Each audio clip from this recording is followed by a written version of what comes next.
Hello once again and welcome to EduStation. আশা কৰোঁ সবে ভালে আছে। আজিৰ ক্লাছটোত আমি পঢ়িম about the events in sexual reproduction part 2 য'ত আমি male reproductive unitৰ বিষয়ে পঢ়িম। ইয়াৰ আগৰ ক্লাছটোত আমি পঢ়িছিলোঁ যে কেনেকৈ pollen grainsবোৰ ফৰ্ম হয় আৰু আজি আমি পঢ়িম যে সেই ফৰ্ম হোৱা pollen grainsবোৰৰ further developmentটো কি ধৰণে হয়। কিন্তু তাৰ আগত আমি যে pollen grain বুলি যে কৈ থাকোঁ এই pollen grainবোৰ actually হয় নেকি হয় না এবোৰ কি বস্তু নো মানে খায় নে পিন্ধে নে কি মানে কি কৰে এবোৰ সেই বস্তুটো জানিবলৈ কাৰণে এটা কথা চাবা এই ফুল বিলাক যেতিয়া আমি দেখো তাত আমি তোমালোকে জানা অলৰেডি আমি ফ্লাৱাৰৰ তাৰ পাৰ্টছবোৰ পঢ়িছো হয়নে যে কেনেকুৱা ধৰণে তাৰ ক্যালিক্স থাকে পেটেলছ থাকে এন্ড্ৰোচিয়াম গাইনোচিয়াম থাকে সো এন্ড্ৰোচিয়াম গাইনোচিয়ামবোৰক যদি ভালকৈ যদি অবজাৰ্ভ কৰি পেলাই যদি চাওঁ ওচৰৰ পৰা তাৰ মানে কি হয় এই পাৰ্টটোক যদি আমি অবজাৰ্ভ কৰি পেলাই চাওঁ তেতিয়া আমি দেখিম যে ইয়াতে এনেকুৱা কিছুমান ইয়েলো কালাৰ্ড ষ্ট্ৰাকচাৰ্ছ কিছুমান থাকে এনেকুৱা ইয়েলো কালাৰ্ড কিছুমান বস্তু কিছুমান থাকে এই ইয়েলো কালাৰ্ড ষ্ট্ৰাকচাৰ্ছবোৰে these are nothing but these are the anthers okay এইবোৰে এন্থাৰ হয় আৰু এই এন্থাৰকেইটা পিংক কালাৰ যে এনেকুৱা এই থ্ৰেড লাইক ষ্ট্ৰাকচাৰকেইটাত যে লাগি আছে এনেকুৱা পাতল পিংক এই পাতল পিংককেইটা সেইকেইডালক ফিলামেণ্ট বুলি কয় ওকে আৰু এইডাল যে এই ডাঙৰ এইডালক কোৱা হয় ষ্টাইল বুলি ওকে আৰু এই এনেকুৱা পাঁচটা এনেকুৱা ক্ৰাউন লাইক যেটো ষ্ট্ৰাকচাৰ আছে এটোৱে হ'ল আমাৰ ষ্টিগমা ওকে সো ইয়াত এতিয়া আমি এই ইয়েলো কালাৰ ষ্ট্ৰাকচাৰ কেইটাত ফোকাস কৰা ইয়েলো কালাৰ ষ্ট্ৰাকচাৰ কেইটা যে আছে ইহঁতক যদি আমি হাতত লওঁ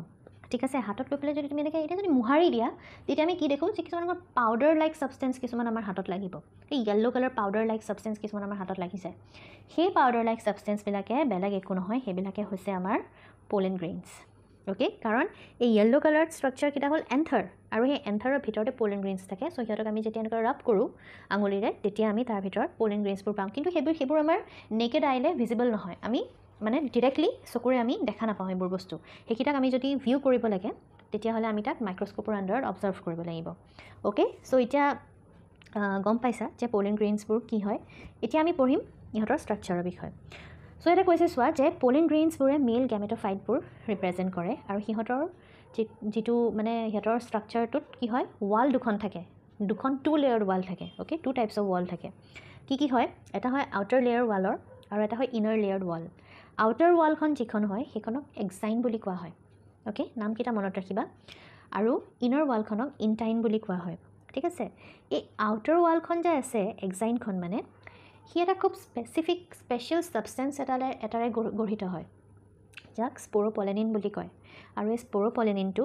মোষ্ট ৰেজিস্ট্যান্ট অৰ্গেনিক মেটাৰ হয় ঠিক আছে ই যিকোনো ধৰণৰ হাই টেম্পাৰেচাৰ হওক বা এসিডছ হওক ই সব মানে বিয়াৰ কৰি ল'ব পাৰে কোনো ধৰণৰ এনজাইমে ইয়াক মানে নষ্ট কৰিব নোৱাৰে মানে ইমানে তাৰ ৰেজিস্ট্যান্স কেপাসিটিটো তাৰ ইমানে বেছি খুব বেছি হয় মানে সো মানে ভাবিব পাৰা নে যে ইমান টিকলা মাইনুট ষ্ট্ৰাকচাৰ এটা কিন্তু তাত কেনেকুৱা ধৰণৰ ইমান ৰেজিস্ট্যান্ট সাবষ্টেন্স এটা থাকে তাত যাক কোনো এনজাইমে ডিগ্ৰেড কৰিব নোৱাৰে সো কিমান মানে ইন্টাৰেষ্টিং হয় ন নেচাৰটোৱে হয় এনেকুৱা ইন্টাৰেষ্টিং নেচাৰৰ যিবোৰ বস্তু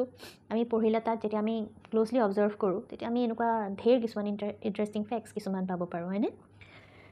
সো নেক্সট আমি কৈছিলোঁ যে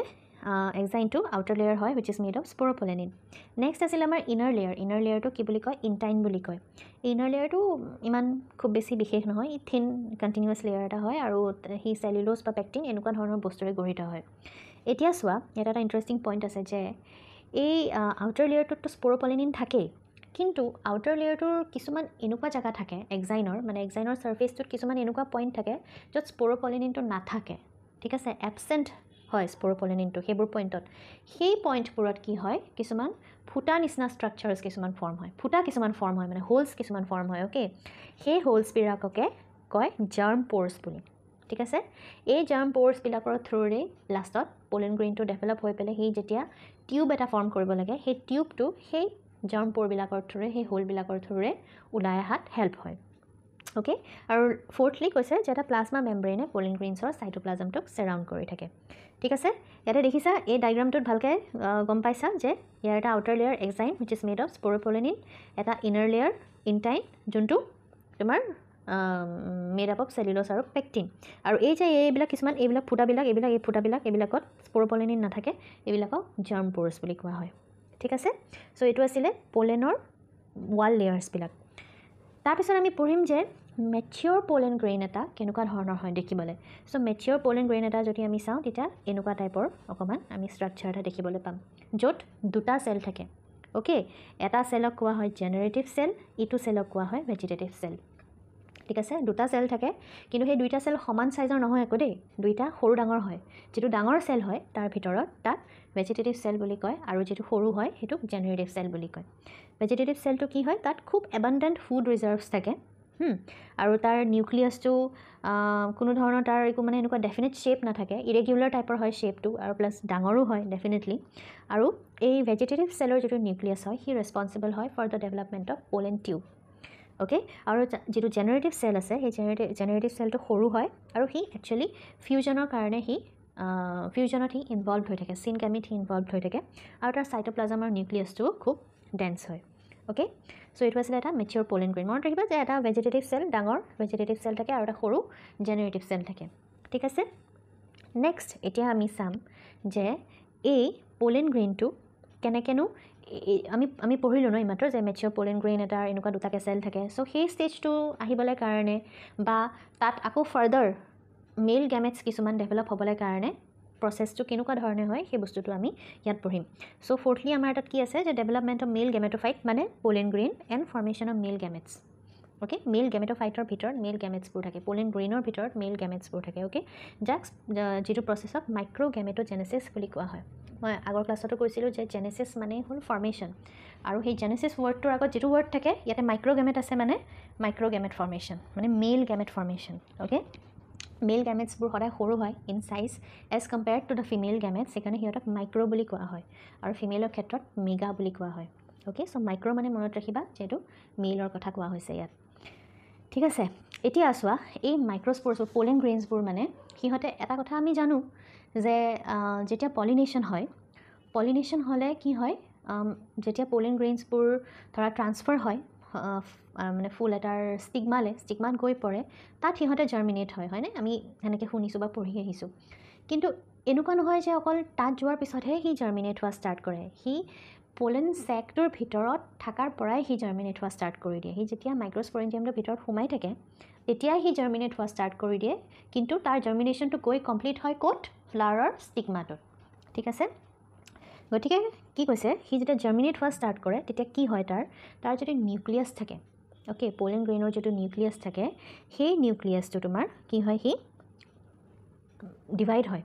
মাইটোসিস হয় মাইটোটিক্যালি ডিভিজন হয় তাৰ মানে ইকুৱেল ডিভিজন ৰিডাকশনাল নহয় তো এটাৰ পৰা দুটা সেল ফৰ্ম হয় মানে এটা নিউক্লিয়াছৰ পৰা দুটা নিউক্লিয়াছ ফৰ্ম হয় ঠিক আছে ইনিশিয়ালি সোৱা পোলেন গ্ৰেইনটোৰ ভিতৰত আমাৰ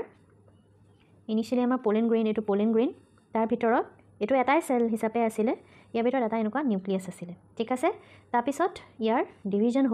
ডিভিজন হৈ পেলে ই এনেকুৱা দুটা নিউক্লিয়াছ ফৰ্ম কৰিল ওকে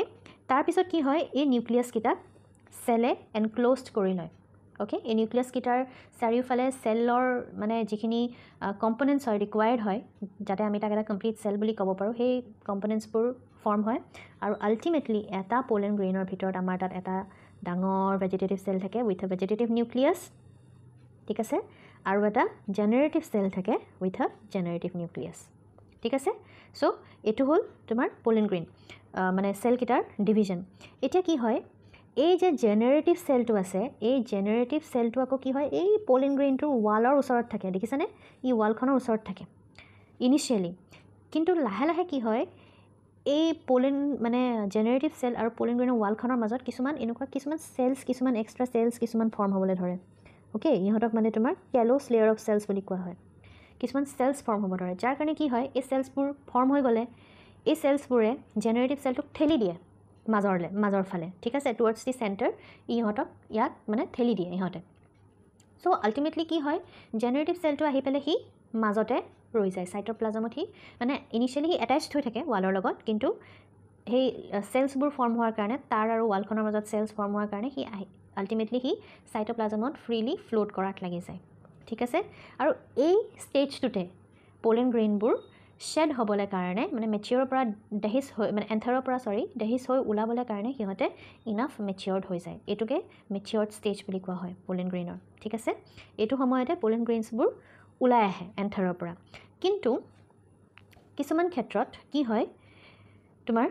এই যেটো জেনাৰেটিভ সেল আছিলে এই জেনাৰেটিভ সেলটোৰ আকৌ ফাৰ্ডাৰ ইয়াৰ আকৌ ডিভিজন হয়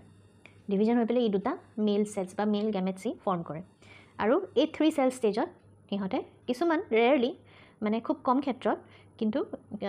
হেতে এই 3 সেল ষ্টেজত এন্থাৰৰ পৰা ওলাই আহে দেখিছ হৈ পেলাই 3 সেল মানে কিয় এটো এটা ভেজিটেটিভ সেল আৰু এই দুটা জেনাৰেটিভ সেলৰ মানে দুটা মেল সেল জেনাৰেটিভ সেলটো ডিভাইড হৈ পেলাই দুটা মেল সেল বা দুটা মেল গ্যামেট ফৰ্ম কৰে সো তিনটা সেল আছে 3 সেল ষ্টেজত ৰেয়াৰলি 3 সেল ষ্টেজত হি হয় কিন্তু most of the cases most of the plants এই 2 সেল ষ্টেজটোতে pollen grains বোৰ এন্থাৰৰ পৰা ওলাই আহে আৰু পলিনেশন কজ কৰে ঠিক আছে এখিনি ইয়ালৈকে ক্লিয়াৰ এতিয়া আমি নেক্সট চাম পোষ্ট পলিনেশন ডেভেলপমেন্ট কেনেকৈ হয় ঠিক আছে সোয়া pollen grain to mature হৈ গল ওকে mature হল এবাৰ আমি ৰিক্যাপ কৰি লওঁ আগৰ পৰা কি হল এন্থাৰ টু mature হৈ পেলে তাৰ ভিতৰত এটা প্ৰপাৰ মাইক্ৰোস্পোৰেঞ্জিয়াম ফৰ্ম হল প্ৰপাৰ মাইক্ৰোস্পোৰেঞ্জিয়ামটোৰ ভিতৰত pollen grains বোৰ ফৰ্ম হল pollen grains বোৰ ফৰ্ম হৈ পেলে হিহতে mature হৈ পেলে দুটা সেল হিহতে দুটা সেল ফৰ্ম কৰিলে আৰু 2 সেল ষ্টেজত বা বাই সেল ষ্টেজত হিহতে এন্থাৰৰ পৰা ডেহিস হৈ পেলে ওলাই আহি পেলে হিহতে কি হয় হিহতক হয়তো কেতিয়াবা উইন্ডে ক্যাৰি কৰে বা কেতিয়াবা ইনসেক্টে কৰে বা কেতিয়াবা ওয়াটাৰে কৰে বা কেতিয়াবা ইভেন এনিমেলস কিছুমানেও কৰে আলটিমেটলি হিহতক ক্যাৰি কৰি লৈ আহে to the stigma of a flower স্টিগমাটো আহি পেলে এটাচ হৈ যায় কাৰণ স্টিগমাত কিছুমান এনেকুৱা আঠা টাইপৰ কিছুমান সাবস্টেন্স থাকে লিকুইডি কিছুমান সাবস্টেন্স থাকে যাৰ কাৰণে pollen grains বোৰ আহি পেলে তাত আঠা লাগি যায় মানে সো এই যে এন্থাৰৰ পৰা ওলাই যে হি যে স্টিগমা লকে আহিলে এই প্ৰসেসটোকে আমি কি বুলি কওঁ পলিনেশন বুলি কওঁ ঠিক আছে আৰু এই পলিনেশনটো যেটো মই কলো বেলেগ বেলেগ এজেন্টছৰ দ্বাৰা হ'ব পাৰে আৰু এই এজেন্টছ বিলাকক পলিনেটিং এজেন্টছ বুলি কোৱা হয় ওকে হেতু ইনসেক্ট হ'ব পাৰে বা উইন্ড হ'ব পাৰে যিকোনো হ'ব পাৰে আৰু সেই এজেন্টছ বিলাকৰ ওপৰত বেস কৰি আকৌ ফ্লাৱাৰ বিলাকৰ বেলেগ বেলেগ নাম থাকে বা মানে সেই প্ৰসেসটোক বেলেগ বেলেগ কোৱা হয় এনিমোফিলি বুলি কোৱা হয় বা এনেকুৱা ধৰণৰ মানে এজেন্টৰ ওপৰত বেস কৰি পেলে বেলেগ বেলেগ টাৰ্ম কিছুমান ইউজ কৰা হয় পলিনেশনৰ বা ফ্লাৱাৰ বিলাকৰ এতিয়া এই পলিনেশনটো যে হৈ গল পলেনটো আহি পেলে পৰি গল স্টিগমাৰ ওপৰত হয়নে তাৰ পিছত কি হয় হি যে জাৰ্মিনেট হোৱা যে ষ্টাৰ্ট কৰিছিলে মাইক্ৰোস্পোৰেঞ্জিয়ামটোৰ ভিতৰত থাকোতে সেই জাৰ্মিনেশনটো আহি পেলে এতিয়া তাৰ মানে স্টিগমাৰ ওপৰত পৰাৰ পিছত ফাইনালি কমপ্লিট হয় য'ত হি জাৰ্মিনেশনৰ লাষ্ট ষ্টেজটো হি পায় লাষ্ট ষ্টেজত হি কি কৰে স্টিগমাত আহি পৰাৰ লগে লগে স্টিগমাত যিবোৰ লিকুইড সাবস্টেন্স থাকে সেই সাবস্টেন্সখিনি হি এবজৰ্ব কৰি লয় ঠিক আছে হি এবজৰ্ব কৰি লৈ পেলে হি swell হৈ যায় ফুলি যায় pollen grain টো স্পেশালি তাৰ ভিতৰত যেটো ভেজিটেটিভ সেল থাকে সেই ভেজিটেটিভ সেলটোৱে most of the liquid absorb কৰি পেলাই ভেজিটেটিভ সেলটো ফুলি যায় ফুলি যোৱাৰ ক্ষেত্ৰত কি হয় হি যেতিয়ালৈকে নৰ্মেল সাইজত আছিল হি অলৰেডি ডাঙৰ কিন্তু ষ্টিল ইমানখিনি নৰ্মেল আছিল যে হি pollen grain টোৰ ভিতৰত হি ধুনিয়াকৈ সোমাই থাকিব পাৰে কিন্তু যেতিয়া হি আৰু লিকুইড হি এবজৰ্ব কৰিব হি আৰু বেছি ফুলি যাব সো তাৰ ফলত তেতিয়া কি হয় হি মানে সেই pollen grain টোৰ ভিতৰত হি সোমাই থাকিব নোৱাৰা হয় সো pollen grain টোৰ ভিতৰৰ পৰা হি এনেকৈ টিউব এটাৰ ফৰ্মত হি এনেকৈ ওলাই আহে ওকে টিউব এটাৰ ফৰ্মত ওলাই আহে এটো যে দেখিছা স্ট্ৰাকচাৰটো এটো এনেকুৱা টিউবৰ ফৰ্মত হি ওলাই আহে আৰু এই টিউবটোকে কোৱা হয় pollen টিউব বুলি ওকে pollen টিউব বুলি এই টিউবটো কোৱা হয় আৰু হি ওলাই কোন ফালৰ পৰা আহে এতিয়া হেতু এটা কোৱেশ্চন এই যে মই কৈছিলো pollen grainৰ স্ট্ৰাকচাৰ পঢ়োতে চাও আগৰ পেজটোলৈ আমি যাওঁ আমি যেতিয়া pollen grainৰ walls পঢ়ি আছিলো তেতিয়া মই মেনশন কৰিছিলো ন যে ইয়াতে এয়া কিছুমান germ pores কিছুমান থাকে এবোৰ apertures হয় on exine য'ত sporopollenin is absent আৰু ই pollen tube টো ফৰ্ম কৰাত হেল্প কৰে এই ফুটা বিলাকৰ থ্ৰুৰে এতিয়া আমাৰ যেটো ভেজিটেটিভ সেল থাকিব এই ভেজিটেটিভ সেলটোৰ নিউক্লিয়াছটো এই ফুটা বিলাকৰ থ্ৰুৰে ওলাই আহে আৰু এনেকুৱাকৈ এটা হি লং ইলংগেটেড লাইক স্ট্ৰাকচাৰ এটা ফৰ্ম কৰে যাক আমি কি বুলি কওঁ pollen tube বুলি কওঁ ঠিক আছে সো বলা আকৌ আমি সেই পেজখনলৈ যাওঁ ওকে সো এতিয়া কি হয় ইয়াতে যেটো তোমাৰ ভেজিটেটিভ সেল আছিলে হিটো ওলাই আহিলে তাৰ নিউক্লিয়াছটো এটো তাৰ নিউক্লিয়াছটো হেটো লগত ওলাই আহিলে কিন্তু লগতে যেটো জেনাৰেটিভ সেল আছিলে সেই জেনাৰেটিভ সেলটো ওলাই আহে ওকে আৰু হেটো সময়ত এটা ডিভাইডিং ষ্টেজত থাকে হি ডিভাইড হয় হেটো টাইমত ডিভাইড হৈ পেলে হি এটো লিখিছা ইয়াতে যে generative cell dividing in pollen tube he divide হৈ পেলে হি দুটা সেলস ফৰ্ম কৰে দুটা মেল সেলস ফৰ্ম কৰে এনেকুৱাকৈ দুটা মেল সেলস আৰু এই মেল সেলস কেটাকে মেল গ্যামেটস বুলি কয় ওকে মানে এইকেটা একচুয়ালি স্পাৰ্ম হয় যেনেকৈ আমাৰ হিউম্যানছ বিলাকৰ ক্ষেত্ৰটো মানে কপিউলেশ্যনৰ সময়ত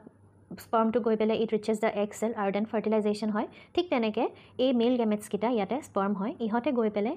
থ্ৰু দ্য পলেন টিউব মনত ৰাখিবা দেই থ্ৰু দিছ পলেন টিউব ইহঁতে যায় টুৱাৰ্ডছ দ্য অভেৰি য'ত আমাৰ এগ চেলটো থাকে তাতে গৈ পেলাই তাৰ ফাৰ্টিলাইজেশ্যনটো হয় অ'কে আৰু এই মেল চেল দুটা গৈ পেলাইতো অভেৰিলৈ গৈ পেলাই ফাৰ্টিলাইজেশ্যন হয় আৰু যিটো নিউক্লিয়াছ থাকে টিউব নিউক্লিয়াছটো ইয়াৰ কোনো ধৰণৰ ইমান বিশেষ ফাংচন নাথাকে গতিকে ই আল্টিমেটলি ডিছইণ্টিগ্ৰেট হৈ যায় ঠিক আছে আৰু যিটো তোমাৰ এইটো কি কয় টিউবটো থাকে এই টিউবটোৰ ভিতৰত কিছুমান এনেকুৱা স্পেচিয়েলাইজ এনজাইমছ কিছুমান থাকে পলিন টিউবটোত ঠিক আছে সেই এনজাইমছবোৰে কি কৰে এই যাতে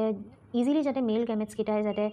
পলিন টিউবটোৰ থ্ৰুৰে যাতে সি যাতে ধুনীয়াকৈ যাতে যাব পাৰে মানে পলিন টিউবটো কি হয় ষ্টাইলৰ থ্ৰুৰে সোমাই যায় কাৰণ পঢ়িছিলোঁ আমি যে ষ্টাইলডাল এডাল হ'ল' ষ্ট্ৰাকচাৰ হয় হয়নে চ' ষ্টিগমাত আহি পেলাই পৰিলে পলিন টিউবটো ওলালে জাৰ্মিনেট হৈ পেলাই পলিন গ্ৰেইনটো সেই পলিন টিউবটো ষ্টাইলৰ থ্ৰুৰে সোমাই যায় ষ্টাইলডালৰ থ্ৰুৰে আৰু সোমাই যাবলৈ কাৰণে সি সেই তাৰ পেছেজটো যাতে ক্লিয়াৰ হয় সেইটো কাৰণে সি কিছুমান এনজাইমছ কিছুমান চিক্ৰিট কৰে চ' ধুনীয়াকৈ সোমাই গৈ পেলাই আল্টিমেটলি সি যেতিয়া গৈ পেলাই এম্ব্ৰায়ছ এগটো পায় তাতে সি তাৰ মেল গেমেটছকেইটা ৰিলিজ কৰি দিয়ে পলিন টিউবটোৱে অ'কে আৰু আল্টিমেটলি দেন ফাৰ্টিলাইজেশ্যন হয় ঠিক আছে চ' ইমানখিনি আছিলে এইখিনি আছিলে তোমাৰ পষ্ট পলিনেশ্যন ডেভেলপমেণ্টৰ আণ্ডাৰত পৰে মানে পলিনেশ্যনৰ পিছত হোৱা পলিনৰ ডেভেলপমেণ্ট ঠিক আছে এতিয়া চোৱা এইবোৰ কিছুমান ইলেক্ট্ৰন মাইক্ৰ'গ্ৰাফছ হয় পলিন গ্ৰেইনবোৰ যিহেতুকে আমি ইমান সৰু মানে ইমান মাইনিউট ষ্ট্ৰাকচাৰ যিটো আমি নেকেড আইৰে ভিউ কৰিব নোৱাৰোঁ বাট আমি সিহঁতক যদি এনেকৈ মাইক্ৰস্ক'পৰ আণ্ডাৰত লৈ পেলাই যদি আমি ষ্টাডি কৰোঁ তেতিয়া আমি এনেকুৱা ধৰণৰ ষ্ট্ৰাকচাৰ্ছ কিছুমান দেখা পাওঁ আৰু চোৱাচোন কিমান খুব ধুনীয়া হয় পলিন গ্ৰেইনছবোৰ দেখিবলৈ কাৰণে হয়নে সিহঁতৰ মানে ষ্ট্ৰাকচাৰ্ছবোৰ বহুত ইউনিক হয় প্ৰত্যেকটা প্লাণ্ট ফেমিলিৰে পলিন গ্ৰেইনছবোৰ ইউনিক হয় মানে ফেমিলি ৱাইজ হয় সিহঁতৰ ষ্ট্ৰাকচাৰ্ছবোৰ আৰু প্লাছ মানে সিহঁতৰ খুব ধুনীয়া মানে দেখিবলৈ কাৰণে মানে একদম চকুত লগা মানুহৰ মানে দেখিলেই মানুহে কয় যে ৱাও ইমান ধুনীয়া তেনেকুৱা টাইপৰ ধুনীয়া মানে হয়নে চ' কিমান ইয়াতে দেখিছে কিমান ভেৰাইটিছ আৰু বেলেগ মানে ষ্ট্ৰাকচাৰৰ মানে পলিন গ্ৰেইনছ আছে এইটো বস্তু চবতে ছেমেই থাকে যে সিহঁতৰ এনেকুৱা এক্সাইন থাকে ইনটাইন থাকে জাম্পৰ থাকে স্প'ৰপলিনিন থাকে সেইখিনি চবতে থাকে এইটো ষ্টেণ্ডাৰ্ড ফৰ্ম কিন্তু সিহঁতৰ শ্বেপছবোৰ এনেকুৱা ধৰণৰ বেলেগ হয় ঠিক আছে চ' এইবিলাক আছিলে ৰিয়েল পলিন গ্ৰেইনছৰ পিকচাৰ কিছুমান নেক্সট আমি পঢ়িম lastly about the economic importance of Pauline grain এতিয়া চোৱা পলিন গ্ৰেইন বুলি যে আমি কৈ থাকোঁ ইয়াৰ কিছুমান ভাল গুণো আছে কিছুমান বেয়া গুণো আছে বেয়া ক্ষেত্ৰত ক'বলৈ গ'লে বেয়াটো এইটোৱে যে পলিন গ্ৰেইনছবোৰে এলাৰ্জি কজ কৰে ঠিক আছে পলেন ডাষ্টটোৰ যিটো পলেন এলাৰ্জি বুলি কোৱা হয় কিছুমান মানুহ এলাৰ্জিক হয় কিছুমান এনিমেলছো ইমান এলাৰ্জিক হয় টুৱাৰ্ডছ পলেন চ' ইহঁতে চিভিয়াৰ ফিভাৰ বা এনেকুৱা